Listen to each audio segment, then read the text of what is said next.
বিদেশ পাঠানোর নামে প্রতারণা, দালাল মমিন ফকিরকে গ্রেপ্তারের দাবিতে মানববন্ধন। বিস্তারিত দেখুন অগ্রযাত্রা ডেস্ক রিপোর্টে। বিদেশে চাকুরির প্রলোভন দেখিয়ে শত শত মানুষের কাছ থেকে মোটা অঙ্কের টাকা হাতিয়ে নেয়া কথিত আদম দালাল মমিন ফকির ও তার দুই স্ত্রীর গ্রেপ্তারের দাবিতে মানববন্ধন করেছেন ভুক্তভোগীরা। দীর্ঘদিন ধরে প্রতারণার শিকার হওয়া মানুষজন রাস্তায় নেমে এই প্রতারকের দৃষ্টান্তমূলক শাস্তির দাবি জানান।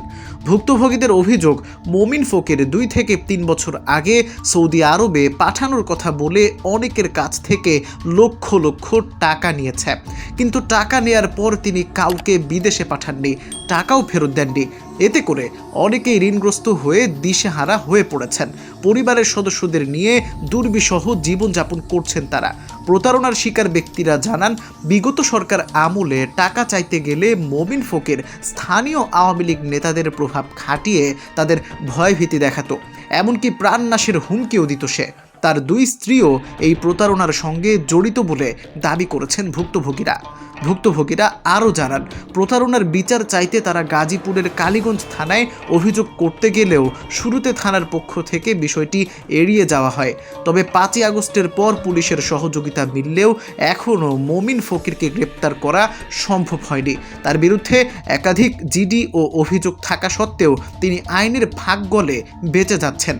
মানববন্ধনে বক্তারা বলেন, মমিন ফকির শুধু আমাদের সঙ্গেই প্রতারণা করেনি, শত শত মানুষের টাকা আত্মসাৎ করে টাকার পাহাড় গড়েছে।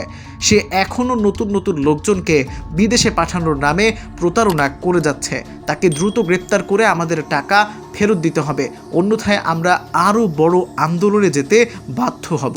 3,65,000 টাকা দিছি, আমার বিষয় দিছে, টিকিট দিছে, লাইট করে নাই। দালাল মমিন দালালে আমরা 5 লাখ টাকা দিছি বিদেশ সৌদি পাঠানোর লেগে। আমার মেয়ে জামাইরে নেয় আজকে 2 বছর ধরে ঘুরতেছি। সে প্রবাসী কল্যাণ ব্যাংকের থেকে লোন তুলে দেওয়ার জন্য 40,000 টাকা ঘুষ নিছে আমাদের কাছে। 40,000 টাকা ঘুষ দেওয়ার পরে আমাদেরকে 2 লক্ষ টাকা নিয়ে দিচ্ছে প্রবাসী কল্যাণ ব্যাংক থেকে। কিন্তু সেক্ষেত্রে আজকে লোন নেওয়ার পরে আজকে প্রায় 1.5 বছর হয়ে যাইতেছে। আমরা আজকে এখনও 1.5 বছর ধরে একটা কিস্তি দিতে পারতেছি না। প্রবাসী কল্যাণ ব্যাংকের থেকে আমাদেরকে প্রতিনিয়ত হুমকি দিচ্ছে। ভুক্তভোগীরা তথ্য প্রযুক্তির সাহায্যে মমিন ফকিরকে দ্রুত গ্রেপ্তারের দাবি জানিয়ে বলেন, এই প্রতারক দালালের জায়গা কারাগারের 4 দেয়ালের মধ্যেই হওয়া উচিত। একই সঙ্গে তারা অন্তর্বর্তীকালীন সরকার ও সেনাবাহিনীর প্রতি আহ্বান জানান, যেন দালাল চক্রের বিরুদ্ধে কঠোর ব্যবস্থা নেওয়া হয়।